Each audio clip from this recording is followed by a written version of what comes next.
Hello, my dear angels. I want, as promised, I'm trying to help you out for the week in between, one class to the other. And if you remember, we started our day with an intention or an inspiration.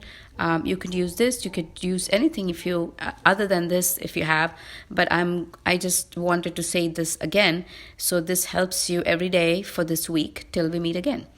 So we talked about gratitude, attitude of gratitude. So the intention and the action of gratitude is the inner symphony of the heart.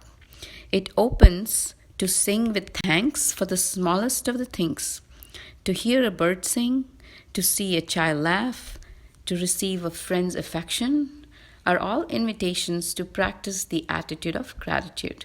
You could use this early morning, just before you start the day, or in the middle of the day, or even end of the day, just so it brings you in the attitude of gratitude, which is the highest form of vibration.